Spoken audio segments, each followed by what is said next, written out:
आपने जब छोड़ी है तो एक तरह से कहा जाए बिल्कुल एक 5 पन्नों का लेटर, बिग बैंग, और जिस तरह से राहुल गांधी के बारे में आपने शब्दों का इस्तेमाल किया है, तो वो क्या ज़रूरत थी इस तरह का लेटर लिखने की? हम हिस्सेदार हैं, किराएदार नहीं हैं। तो इनको लगता था कि ये हमसे पहले हिस्सेदार हैं, वो आज के हिस्सेदार हैं। मैं तो ओल्ड हिस्सेदार हूँ, तुम तो नए नए हिस्सेदार हो, तो उसके साथ ऐसा ट्रीटमेंट मत करो। और उसके लिए मैंने लेटर में कही दिए हैं कि कब क्या तो ग्रीवेंस आप कह रहे हैं इकट्ठा हो रहा था? मैंने कहा था, मैंने एक मिसाल दी कल किसी को कि अचानक क्या हुआ। मैंने कहा आप पानी बॉयल करके रखते हैं एक हांडिया में, स्टील की हांडिया में किसी में, और वो गर्म होती है, लेकिन एक सीमा के बाहर उसको आप पानी को गर्म करता है, जब वो बर्दाश्त नहीं करता है तो उसके ऊपर ढक्कन भी है, उस ढक्कन को फेंक देता और गर्म पानी बाहर निकलता, क्योंकि वो अब इतनी गर्मी टॉलरेट नहीं कर सकता जितनी आपने आग लगाई उसमें। तो हमारी ये जितना गर्म होने की क्षमता थी वो गर्म हो चुका था, अब इसको बाहर निकलना था। कभी कभी हम सोचते हैं ये वही गुलाम नबी है। ये सब मेरे ऑटोबायोग्राफी में आएगा। राव साहब के वक़्त में और केसरी जी के वक़्त में मेरी वर्किंग कमेटी में क्या मीटिंगें होती थी। आप किताब लिख रहे हैं? हाँ, किताब लिख रहे हैं, 1 साल से चल रहा। कब तक? इन्होंने तो हमको 2 साल से घर में बिठाया, तो हमने कहा कि यही अपनी जीवन की कहानी लिख रहे हैं का उसमें सब है। राव साहब के वक़्त में वर्किंग कमेटी कब हुई, क्या हुई और मैंने क्या कहा। तो ये किताब कब तक आने की उम्मीद है? जब बताऊंगा थोड़ा तो वक्त का टाइमलाइन थोड़ा बता दीजिए। साल भर में, 6 महीने में? नहीं, साल के अंदर ही। साल के अंदर ही तो जब लगेगा तो तब तो दुनिया उसको पढ़ेगी और छपेगी, अब ज़्यादा पढ़ेगी, क्योंकि उनको जो हमारे नए आए हैं कांग्रेस में और जो हमें गालियां देते हैं वो ज़्यादा पढ़ेंगे। मैं जब लेटर लिख रहा था तो उससे पहले 3-4 रातें मैं सो नहीं पाया। ये 15 पन्ने का लेटर था। एक दिन मैंने 15 से घटाकर इसको 12 किया, फिर 11 किया, फिर 10 किया। जिस दिन 11-20 पे मुझे रिलीज़ किया उस दिन मैं रात भर तो सोया नहीं था, फिर 5 बजे उठा, फिर इसमें से और कठोर सख्त वर्ड फिर निकाल दिए। 1.5 पन्ने के बाद जो आप लाइन लिखते हैं, और मैं जो रिएक्शन नहीं लेना चाहूँगा लेकिन मैं कुछ और समझना चाहूँगा। आप कहते हैं कि जब से जनवरी 2013 में जब राहुल गांधी आते हैं राजनीति में, तो जो कंसल्टेटिव मैकेनिज्म था वो खत्म कर दिया गया। खत्म कर दिया गया। थोड़ा मुझे बताएं कि जब राहुल गांधी कांग्रेस में आ रहे थे तो आपकी क्या एक्सपेक्टेशन थी उस वक्त और क्या रिएक्शन था? क्योंकि मुझे याद है वो वक्त, अगर मैं correct me if I am wrong, ऐसा था कि भाई राहुल गांधी के आने से बिल्कुल कांग्रेस का कायाकल्प हो जाएगा, कोई एक नया रेवोल्यूशन आ रहा है। तो वही आपकी क्या एक्सपेक्टेशन थी उस वक्त, और क्या वही एक्सपेक्टेशन थी जो इनके चाचा ने किया था और इनके बाप ने किया था। इनके चाचा भी उनके साथ भी रहा, कभी हमने अपॉइंटमेंट नहीं मांगी। गए, बाहर है लान में तो बाहर लान में मिले, नहीं है स्लिप अंदर भेजा तो आए। इनके बाप जब प्रेसिडेंट और प्राइम मिनिस्टर रहे, शायद हमारी दिन में 3-3 मीटिंगें होती थी, मेरी नहीं। इंदिरा जी तो 1000 लोगों को रोज विदाउट अपॉइंटमेंट अपने घर मिलती थी। लेकिन क्या हुआ, असल में क्या हुआ? सुना तो यहाँ तो मैं कहना नहीं चाहता, यहाँ तो एमपीज को भी 1-1 साल नहीं अपॉइंटमेंट मिलती। आप अपना एक्सपीरियंस बताइए ना। मतलब नहीं, हमारे में भी, अब हमारी मीटिंग लास्ट उनके साथ 1 to 1.5 साल पहले हुई। लेकिन ये जो लेटर वाली, मैं लाहौर, अब ये लेटर खत्म नहीं, मैं लेटर पे बात नहीं कर रहा हूँ, लेकिन जब ये आप अब ये मैं कह रहा हूँ उस वक्त कहाँ थे? मतलब ये जब ये फाड़ने वाला, ये जो ऑफ कोर्स उस वक्त मीडिया में काफी इसका जिक्र हुआ था, चर्चा हुई थी। I was not in Delhi. You were not in Delhi. हाँ, लेकिन होता भी I would have not done anything. आपका रिएक्शन, पर्सनल रिएक्शन क्या था उस वक्त जब आपने सुना कि ऐसी, आपने विजुअल्स देखे, तो क्या रिएक्शन था आपका? जो आपने कहा चार्लिश, क्योंकि कोई भी सीनियर पॉलिटिशियन ऐसा काम करने से 10 दफा सोचेगा, उसको आप कहेंगे मैं फाड़ देता हूं और फाड़ दिया। ये क्या है? ये तो कोई बच्चा ही करेगा ना, नॉट नोइंग द कॉन्सिक्वेंसेस। ये किस किस रूट से आया है, ये गुलाम नबी ने नहीं बनाया घर में बैठकर। और ये जो आपका रिएक्शन था, जैसे चाइल्डिश शब्द आपने इस्तेमाल किया, क्या जो बाकी के कुलीग्स थे सबका यही था, अरे प्रधानमंत्री तो रेजिग्नेशन तक तैयार हो गए थे, लेकिन वो अक्लमंद था, उसने सोचा 10 दफ़ा इससे इसके कैरियर को भी नुकसान होगा, उम्र भर रहेगा कि इस पर प्राइम मिनिस्टर ने, मेरी पार्टी पर भी रहेगा, कांग्रेस पार्टी गवर्नमेंट पर भी रहेगा। तो सी द डिफरेंस। सोनिया जी का क्या रिएक्शन था इस पे? हमने मेरे बस को कोई बात नहीं हुई। एक शब्द का थोड़ा और मुझे मतलब समझा दें। ये जो नॉन सीरियस आपने शब्द इस्तेमाल किया है, वो भी जानते हैं यार, हिंदुस्तान में आप ही लोग लिखते हैं कि वो ये हिंदुस्तान में टिकते नहीं। ये आप लिख रहे हैं तो उसका असर थोड़ा अलग होगा ना? कोई ज्यादा नहीं, आप लोग मुझसे ज्यादा लिखते हैं, तो क्यों मुझसे बकवास कराते हैं? जब पार्टी में थे तो आपके हिसाब से ऐसा क्या आपने आइडिया दिया, या फिर जो कि अगर फॉलो होता जिससे बिल्कुल पार्टी का बिल्कुल कायाकल्प हो जाता? वो उनको मालूम है, वो उनको मालूम। आप बताना चाहेंगे? ना, उनको मालूम है।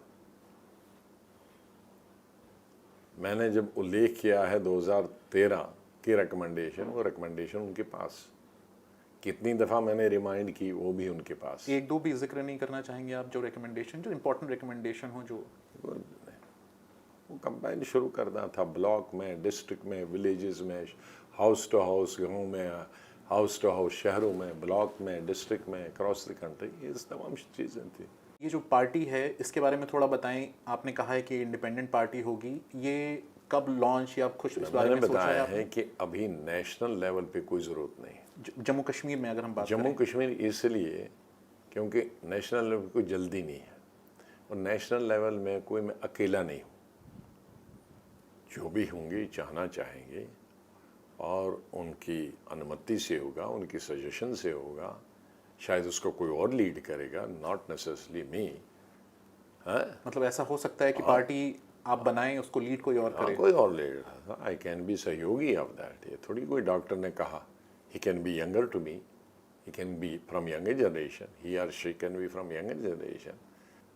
नहीं तो इसका फॉर्मल अनाउंसमेंट कब होगा पार्टी का? कुछ कोई डेट दिमाग में है? क्योंकि अब तो जल्द सितंबर आ गया है। अब मैं जब टूर पे हूँ तो डेट का क्या मतलब अपना मुहिम शुरू हो गई। अच्छा, शुरू हो गई? शुरू हो गई, जिस दिन मैं जाऊंगा लेकिन नाम, बैनर, कोई कुछ तो मैं कर रहा हूँ ना, ये एक दिन का नाम है। इतनी पार्टियां उनके झंडे में देख रहा हूँ पूरे हिंदुस्तान में, रीजनल की छोटी उनके क्या है, वैसा ही नहीं होना चाहिए, कल मिलना नहीं चाहिए, शुड बी सेपरेट।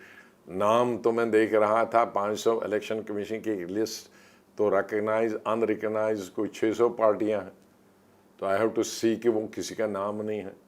ये भी देखना है कि भाई टोटल हिंदी नहीं होना चाहिए, संस्कृत, क्योंकि हमारे तो 2-3 साल तक तो उर्दू ऑफिशियल लैंग्वेज रही है।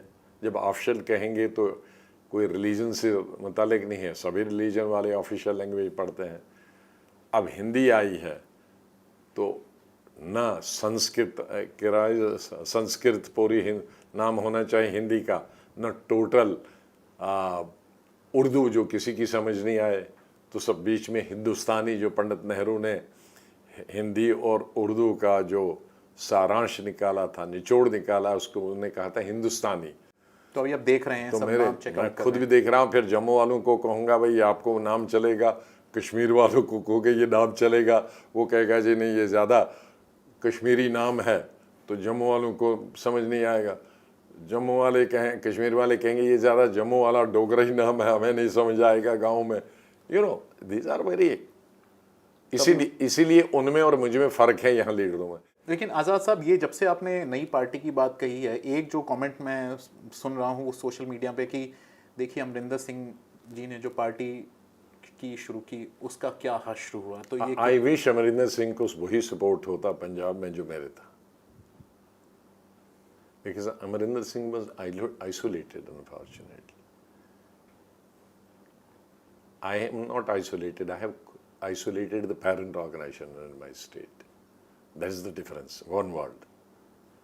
Amarinder ji, good friend of mine, great Riga, he was isolated by the party in Punjab. I have isolated the party in Jammu Kashmir. That is the difference.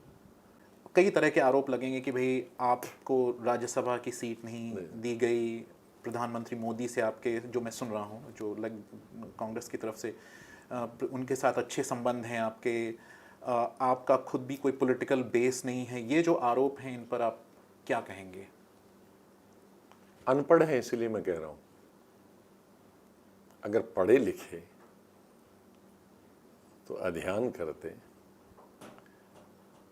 3 MLA पे कोई राज्यसभा में आया है? मैं आपसे पूछता हूं। 30 एमएलए चाहे जम्मू कश्मीर में, हर स्टेट में अलग, तो 3 पे कोई एमपी बन सकता राज्यसभा? मैं 3 कांग्रेस के एमएलए पे एमपी बना हूं, तो वो सीट मैंने दी उनको कि उन्होंने मुझे दी? You tell me. दूसरा राज्यसभा में कश्मीर से बना हूं, 17 एमएलए पे। शॉर्ट कितने हैं? 13। रेस्ट ऑफ कंट्री में ये 17 एमएलए पे क्यों नहीं एमपी बनाते? मैं बना, दूसरी पार्टियों से वोट लेकर। उन्होंने गुलाम नबी आज़ाद को वोट दिया। वो दूसरी सीट मैंने दी कि इन्होंने मैं दी? आजाद साहब, ये जो लेटर आज जितने सुने, अब लेटर को प्लीज बस एक प्लीज नहीं, लेटर का एक ही, इसको पढ़ के ऐसा लगता है कि आप कांग्रेस की भविष्य को लेकर बिल्कुल होपलेस हैं कि ये बिल्कुल सबको। मैं क्यों होपलेस? पूरा हिंदुस्तान है।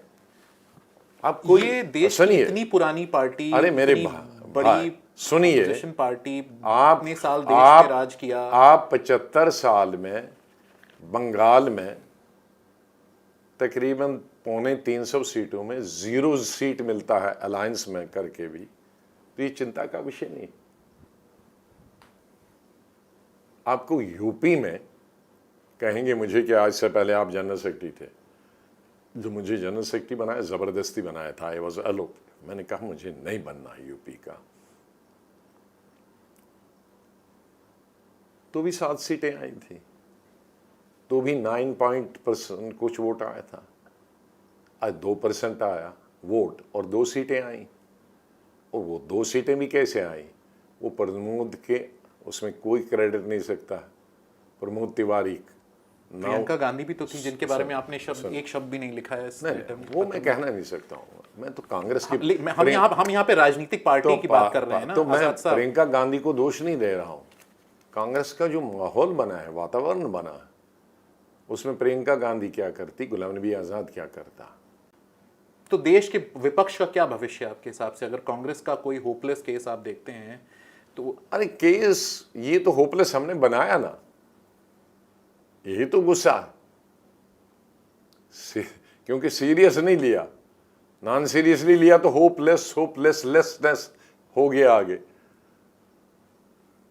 तो ये तो घर के मालिक तक है ना। मैं इसके घर को दीवार दूं, एक ईंट निकली तो तुरंत ईंट दूसरी लगाओ और सीमेंट से लगाओ, नहीं निकले। आपकी आधी दीवार गिर गई, ठंड आ रही, अंदर गर्मी आ रही, आप देखते हो। फिर वो दीवार पूरी गिर गई तो भी तमाशा देखने। फिर दूसरी दीवार गिर गई, फिर कहते हैं अच्छा डंडा लगाओ, उस पर खड़ा करो। फिर तीसरी दीवार, फिर तीसरा डंडा,